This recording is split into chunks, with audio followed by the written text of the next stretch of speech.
Assalamualaikum warahmatullahi wabarakatuh. Selamat berjumpa kembali dalam video pembelajaran kali ini pada mata kuliah perkembangan peserta didik. Pada kesempatan ini saya akan membahas materi tentang aspek pertumbuhan dan perkembangan peserta didik, khususnya pada pertumbuhan fisik motorik. Pembahasan kita ada 7 poin. Yang pertama yaitu tentang pengertian pertumbuhan fisik. Yang kedua tentang pengaruh pertumbuhan fisik terhadap pola tingkah laku. Yang ketiga karakteristik pertumbuhan fisik. Keempat faktor-faktor yang mempengaruhi pertumbuhan fisik. Yang kelima perbedaan individual yang disebabkan karena pertumbuhan fisik. Yang keenam upaya untuk membantu pertumbuhan fisik. Serta yang ketujuh yaitu peran atau upaya dalam pertumbuhan fisik dan implementasinya dalam pendidikan. Kita ke poin yang pertama yaitu tentang pengertian pertumbuhan fisik. Pertumbuhan adalah suatu proses perubahan fisiologis yang bersifat progresif, maju, dan kontinu berkelanjutan secara berlangsung dalam periode tertentu. Perubahan ini bersifat kuantitatif dan berkisar hanya pada aspek-aspek fisik tertentu. Sehingga secara terminologis tanpa adanya kata fisik pun, istilah pertumbuhan itu sudah bermakna perubahan-perubahan pada aspek fisiologi. Yang kedua, kita mulai dengan pengaruh pertumbuhan fisik terhadap pola tingkah laku. Pertumbuhan fisik pada gilirannya akan membawa suatu kondisi yang jasmania sehingga suatu individu itu siap melakukan tugasnya. Tugas-tugas pertumbuhan ini pada akibatnya akan berpengaruh pada pola tingkah laku yang semakin mendekati kata sempurna. Pertumbuhan pada otak yang semakin sempurna juga menyebabkan susunan saraf yang lebih kompleks sehingga ini akan juga mempengaruhi tingkah laku anak karena pola pikir yang semakin kompleks, kemampuan berpikir yang lebih tinggi akan mempengaruhi pada perilaku dan sikap anak.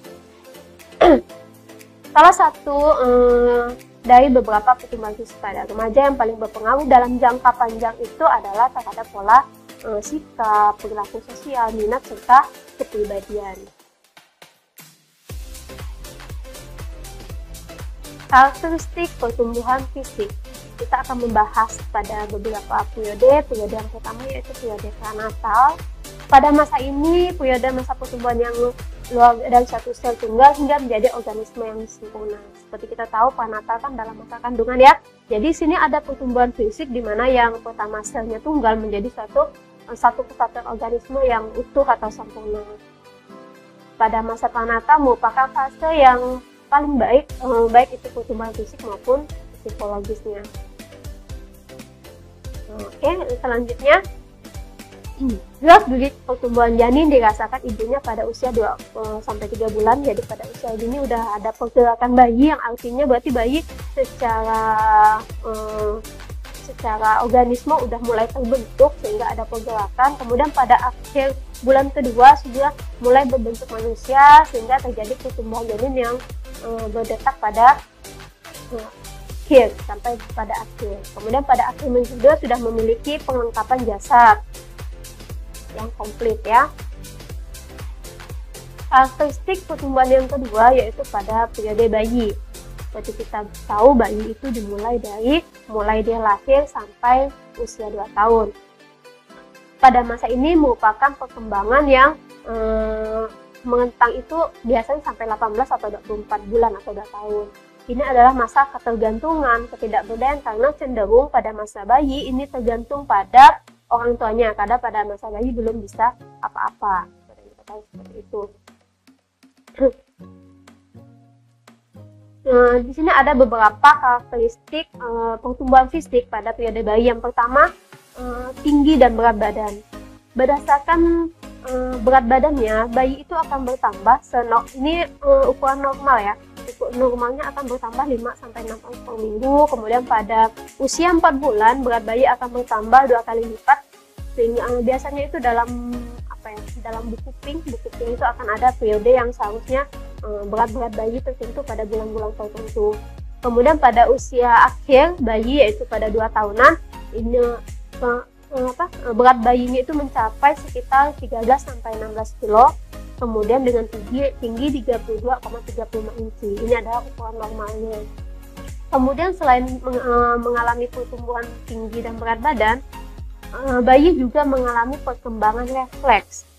Di sini refleks itu adalah gerakan-gerakan yang muncul spontan karena ada rangsangan-rangsangan tertentu. Misalnya bayi cenderung refleks menghisap dan mencari, misalnya menghisap tangan atau apa. Makanya kalau kita tahu bayi pada usia tertentu cenderung suka menghisap, itu adalah gerakan refleks dari bayi tersebut. Kemudian refleks moro. Refleks moro di sini adalah refleks bayi ketika mendengar sesuatu, misalnya bunyi-bunyian atau apa, dia makanya otomatis kaget atau apa. Makanya kalau kita lihat bayi pada usia sekian suka kagetan karena itu mendengar sesuatu. Ini bukan hal yang berbahaya, bahkan itu hal yang bagus karena itu menunjukkan adanya respon saraf. Inilah respon moro, itu menunjukkan respon saraf pertama pada suatu individu dengan merespon adanya bunyi-bunyi atau apa. Kemudian refleks menggenggam, ya kita seperti tahu anak-anak kecil itu biasanya suka menggenggam, makanya untuk melatih otot-otot anak biasanya diarahkan untuk sering membuka tangannya. Kemudian ada beberapa pola rangkaian tingkah laku, misalnya pola makan, minum, kemudian pola tidur, kemudian pola buang air. Jadi selain itu ada juga pengalaman fisiknya, itu pola makannya lain, kemudian pola tidur, dan pola buang airnya. Kemudian selanjutnya dalam individu juga ada perkembangan untuk bayi, ya. Ada perkembangan motorik kasar dengan motorik halus. Motorik kasarnya apa, ini tertera dari beberapa.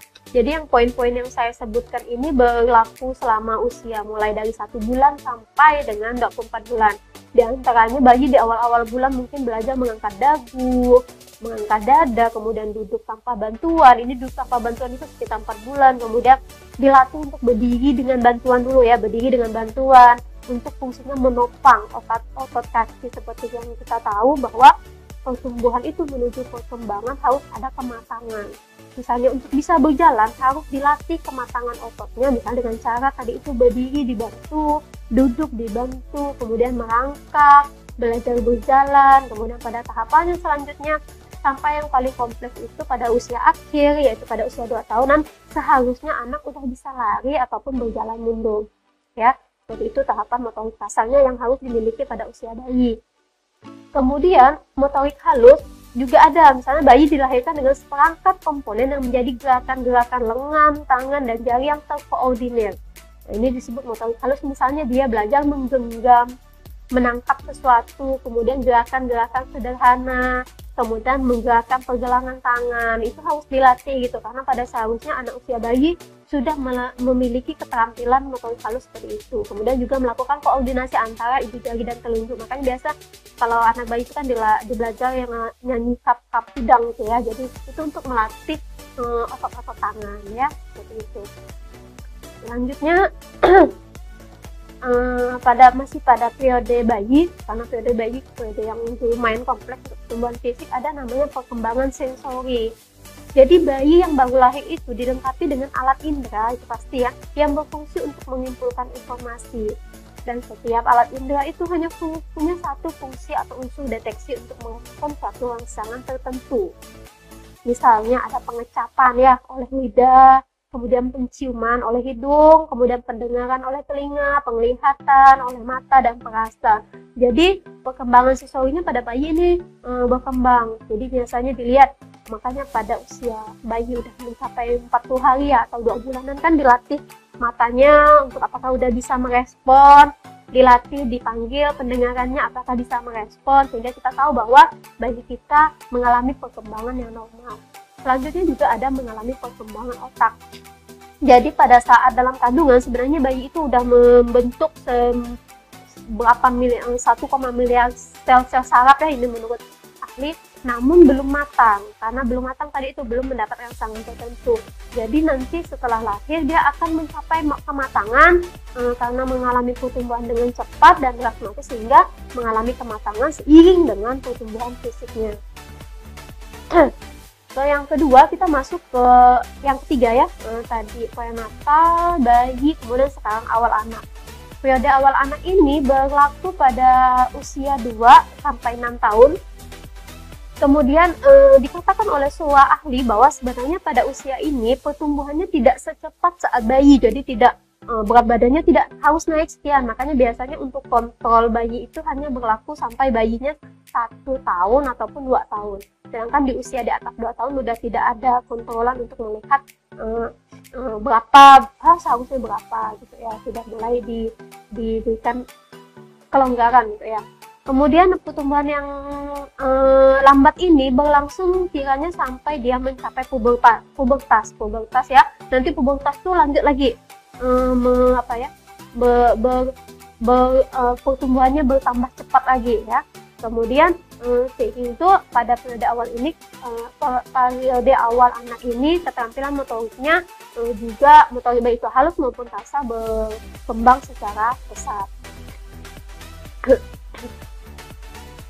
Anggota badan, jadi seperti dikatakan tetap mengalami pertumbuhan fisik dari segi berat anggota ataupun berat badan ataupun tinggi badan, tapi tidak secepat atau tidak sepesat di perkembangan bayi. Misalnya di anggota badan setiap tahunnya mungkin hanya sekitar tinggi anaknya itu 46,6 inci ya.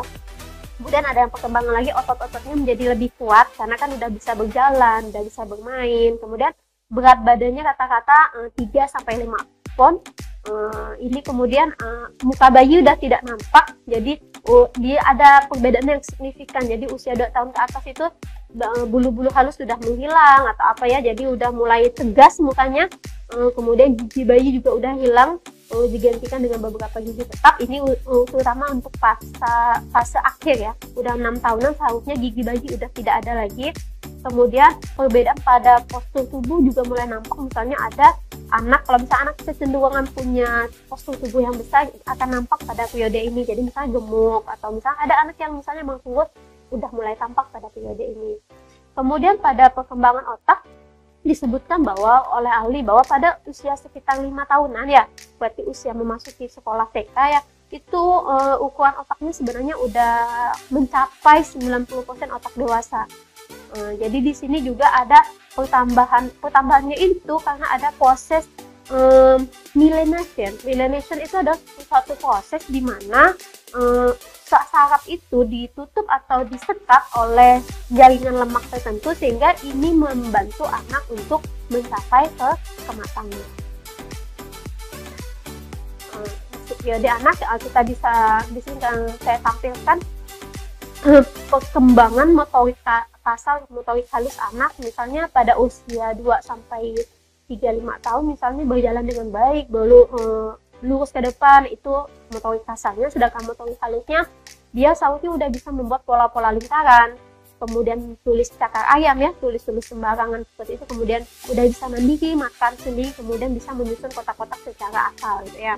Kemudian di usia 3 sampai 4-5 tahun, 4 tahun setengah ya, udah berjalan dengan baik layaknya orang dewasa, sekitar 80% sudah bisa menangkap bola ataupun melempar ya, itu harus dilatih. Jadi seharusnya anak udah bisa kayak bermain menangkap bola atau apa. Sedangkan untuk motorik halusnya anak pada usia ini seharusnya udah bisa mengencingkan baju sendiri, kemudian bisa menggambar pola-pola yang sederhana seperti itu. Kemudian pada akhir periode awal anak, seharusnya anak udah bisa berdiri pakai satu kaki untuk melatih apakah anak ini udah mencapai keseimbangan, kemudian udah mulai bisa dapat berenang ya, berenang sederhana dalam air yang dangkal seperti itu. Kemudian sedangkan motorik halusnya anak seharusnya udah bisa menggambar orang-orangan, meniru angka. Makanya kalau kita tahu biasanya anak pada usia TK itu kan dilatih untuk menulis huruf, angka, kemudian menyusun kotak yang lebih kompleks. Kalau tadi kotak-kotak sembarangan, ini mulai dilatih untuk menyusun sebuah, misalnya membuat rumah-rumahan, membuat robot atau apa, dilatih untuk keterampilan motorik halusnya.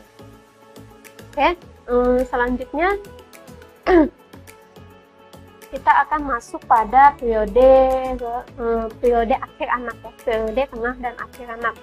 Jadi itu berlaku sekitar setelah masa awal anak, yaitu berlaku 6 sampai 11 tahun. Anak ini pada masa ini sebenarnya disebut periode tenang. Periode tenang dalam artian kan tadi udah disebutkan bahwa anak itu melambat, kemudian akan cepat lagi ketika pada masa pubertas. Yang kita tahu masa pubertas itu masa remaja, jadi dikatakan makanya di usia ini sebenarnya periode tenang. Anak mungkin hanya bertambah tinggi, berat, dan semakin kuat, cuma tidak ada yang signifikan. Biasanya makanya lihat anak pada usia 6-11 tahun itu tingginya tidak terlalu signifikan, mungkin kalau bertambah hanya dalam ukuran-ukuran tertentu. Kemudian anak yang sudah masuk sekolah, sehingga anak itu bertambah tinggi badannya sekitar 2 atau 3 inci setiap tahunnya. Ada beberapa perkembangan yang misalnya pertumbuhan ya tinggi dan berat badan nih. Sekitar 11 tahun anak perempuan biasanya memiliki ketinggian 4 kaki 1,4 inci, sementara anak laki-laki memiliki 4 kaki 9 inci. Karena anak perempuan biasanya pada awal-awal dia mencapai atau mengalami pertumbuhan yang lebih cenderung cepat dibanding anak laki-laki, tapi nanti ada fasenya yang kebalikan, ujungnya anak laki-laki bisa menyusul seperti itu ketika mengalami fase atau masa pubertas. Anak-anak mengalami penambahan berat badan sekitar 5-7 kilo pada setiap tahunnya.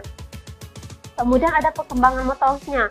Perkembangan motorik anak lebih menjadi lebih terkoordinasi, tidak sembarang lagi. Kalau tadi misalnya hanya menulis angka-angka yang tidak rapi ataupun menyusun kotak-kotak yang sembarangan, di sini udah mulai terkoordinasi karena udah usia sekolah ya. Kemudian udah memiliki atau memperlihatkan gerakan-gerakan yang kompleks, rumit, dan cepat.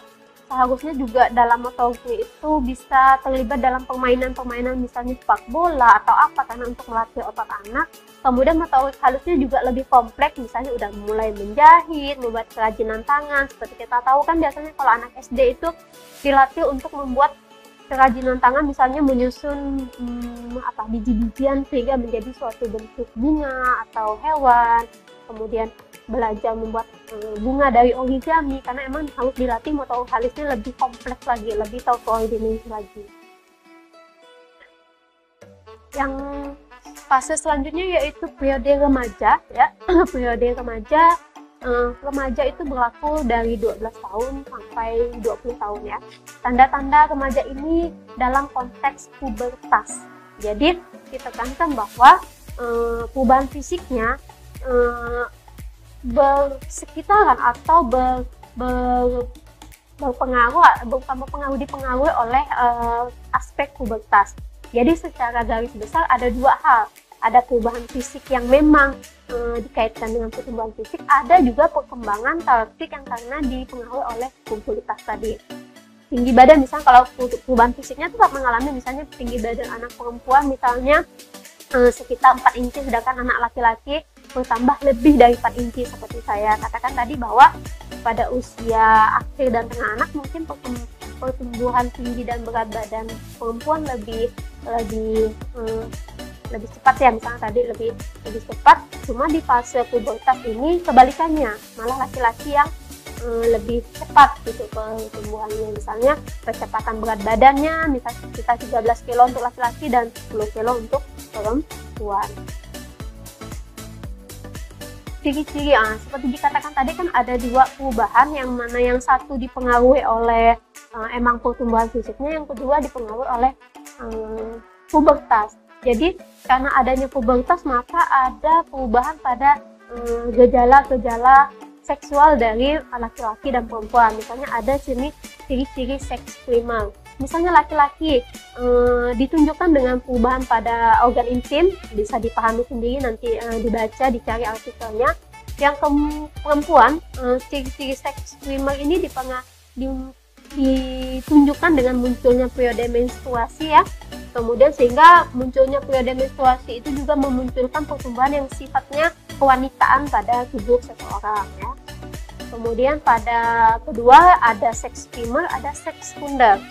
Seks sekunder contohnya misalnya laki-laki akan menunjukkan perubahan yang dipengaruhi oleh pubertas tadi, misalnya tumbuh kumis, dada melebar, kemudian suaranya agak berat, kemudian adanya timbul bulu-bulu halus pada di sekitar ketiak, kaki, dan sebagainya. Sedangkan perempuan ciri-ciri seks sekundernya itu ditunjukkan dengan payudara yang semakin membesar, kemudian kebalikannya ya, kalau tadi suara menjadi berat untuk laki-laki, sedangkan perempuan suara menjadi halus, kemudian juga timbul bulu-bulu halus di beberapa bagian. Kemudian sekarang kita masuk ke fase awal dewasa. Jadi awal dewasa itu berlaku dari usia 20 atau 30 tahun sampai 35 tahun ya. Ditandai dengan memuncaknya, ini katakan puncak karena di awal dewasa itu pertumbuhannya menyampaikan puncak terutama untuk kekuatan fisik, kemudian gerak-gerak refleks juga semakin cepat. Makanya biasa kita lihat anak usia misalnya ini anak kuliahan ya, anak kuliah geraknya cepat, karena kalau enggak nanti keteteran dengan tugas-tugas perkembangannya. Kan kita udah bahas ya, semakin tinggi periode anak ternyata mengalami tugas perkembangan yang semakin kompleks, jadi diiringi juga dengan kemampuan fisiknya. Kemudian kemampuan reproduktifnya ya, karena fase ini juga seharusnya bisa udah menunjukkan dengan adanya berkeluarga misalnya, sehingga kemampuan reproduktifnya juga berada di tingkatan yang paling tinggi ya. Makanya biasa kalau ada bahasa yang baik itu menikah di usia 27, 25 tahun untuk perempuan, 27 tahun untuk laki-laki, dan sampai usia 35. Ini ya, walaupun kondisi kesehatannya mencapai puncak, cuma ada hal-hal yang mengalami penurunan, misalnya lebih sering terserang penyakit karena faktor pekerjaan, mungkin ada faktor lingkungan, ada faktor apa gitu ya, sehingga ada beberapa hal yang mengalami kemunduran, misalnya lebih mudah terserang penyakit atau apa. Selanjutnya adalah periode tengah dewasa. Periode tengah dewasa itu berlaku pada usia 35 sampai 45 tahun dan berakhir pada usia 55 sampai 65 tahun. Bagi wanita, perubahan biologis yang terjadi pada masa ini adalah perubahan dalam hal kemampuan reproduktif. Jadi dikatakan pada usia tengah dewasa, khususnya pada akhir tengah dewasa atau pada usia 50 tahunan, biasanya sebagian besar perempuan itu akan mengalami menopause. Menopause artinya berhentinya menstruasi sehingga kurang atau hilangnya suatu kesuburan. Kemudian bagi laki-laki, memang proses penuaan pada usia tengah dewasa tidak terlalu tampak ya, karena memang tidak ada tanda-tanda fisiologis. Dan satu catatan, walaupun tadi ya usia kalau perempuan mengalami kemunduran dalam reproduktif, ya berkurangnya reproduktif, tapi kalau pada laki-laki ini tidak mengalami kemunduran. Jadi laki-laki pada usia ini tetap subur dan hanya beberapa kemunduran, misalnya berkurangnya Eichmann ataupun frekuensi orgasme yang merosot seperti itu. Selanjutnya adalah periode akhir dewasa atau lansia. Jadi pada ini berlaku pada usia 65 atau 70 tahun. Perubahan fisik yang paling kentara adalah jadi kalau tadi udah naik, nah ini udah mengalami kemunduran lagi. Misal tadi rambut menjadi jarang, umban, kemudian kulit mengering dan mengerut, giginya udah hilang, kemudian konfigurasi bentuk wajah juga mulai berubah, kemudian tulang bungkung juga udah mulai tidak baik, rapuh, kemudian kekuatannya juga lebih rapuh, mudah patah ya. Kalau udah patah susah diperbaiki kembali. Kalau misalnya tadi pada fase remaja atau fase awal anak, akhir anak, kalau misal patah masih mudah. Tapi kalau udah ini makanya rentan ya. Usia lansia itu rentan kalau patah tidak bisa diperbaiki kembali atau susah. Kemudian sistem kekebalan tubuhnya juga menurun sehingga orang-orang yang tua itu biasanya lebih rentan terhadap penyakit. Oke, di sini apa sih yang menyebabkan perbedaan dari beberapa faktor tadi? Kan kalau kita lihat kan kita udah bahas beberapa periode dari mulai prenatal sampai lansia. Kita akan bertanya pasti apa sih faktor yang mempengaruhinya? Di sini faktor itu kan dikatakan bahwa berubahnya atau perbedaan individu itu disebabkan oleh beberapa faktor. Di sini ada faktor internal dan ada faktor eksternal. Kita akan bahas dari faktor internal dulu. Internal gen. Jadi biasanya anak yang dilahirkan dari gen yang orang tuanya tinggi ataupun orang tuanya besar kemungkinan nanti anaknya bisa memiliki perawakan yang tinggi juga, besar juga. Demikian juga sebaliknya, misalnya ibu bapaknya atau keturunan atas-atasnya tidak terlalu tinggi ya, katakanlah tidak tinggi, kemudian kurus atau tidak berisi, maka cenderung anak-anaknya gennya itu nanti mengikut seperti itu. Kemudian hormon di sini juga berpengaruh terhadap pertumbuhan fisik ya. Jadi hormon nanti disambungkan lagi dengan jenis kelamin, misalnya ternyata yang perempuan misalnya walaupun nanti pertumbuhan pada periode tertentu dia cepat, tapi ada beberapa periode dia malah melambat sehingga laki-laki menyusul. Misalnya kalau sebagian besar, bukan berarti seluruhnya ya, misalnya sebagian besar laki-laki misalnya lebih memiliki tubuh yang kokoh, kemudian yang kuat, berbeda dengan perempuan misalnya yang cenderung tidak terlalu kuat, misalnya lemah atau apa. Cuma ditekankan itu tidak semua berlaku pada semua individu laki-laki dan perempuan. Tapi hanya sebagian besar. Ada juga loh perempuan yang dilahirkan tubuhnya kokoh, kuat, seperti itu.